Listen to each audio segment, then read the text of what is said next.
Air इंडियाच्या विमानाची 7:30 काही संपता संपेना. सोमवारी रात्री कोची विमानतळावर एअर इंडियाच्या विमानाची मोठी दुर्घटना टळली आहे.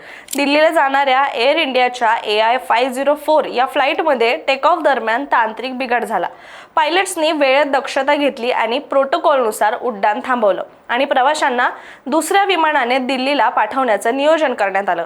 मात्र याच विमानातून काँग्रेसचे खासदार हिबी ईडन हे प्रवास करत होते. त्यांनी या घटनेबद्दल आपल्या सोशल मीडियावर पोस्ट करत लिहिलंय की क्षणभर असं वाटलं की विमान धावपट्टीवरून घसरलं आहे. गेल्या अनेक दिवसांपासून एअर इंडियाच्या विमानात तांत्रिक बिघाडाच्या घटना या वाढतच चालल्यात. नुकतंच मिलान दिल्ली, चेन्नई आणि भुवनेश्वर दिल्ली अशी उड्डाणेही रद्द करण्यात आली होती. एवढंच नाही तर DGCAच्या ऑडिटमध्ये तब्बल 100 अनियमितता एअर इंडियाच्या प्रशिक्षण आणि ऑपरेशन्समध्ये सापडल्या आहेत. यापैकी 7 त्रुटी लेव्हल 1च्या आहेत, जे सर्वात गंभीर आहे.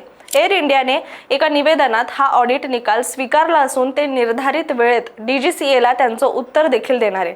पण आता कोची आणि या आधीच्या अनेक घटनांमुळे प्रवासी सुरक्षिततेबाबत प्रश्न विचारू लागलेत आणि आता हेच एअर इंडिया समोर आपल्या विश्वासार्हतेचं सर्वात मोठं आव्हान ठरलंय.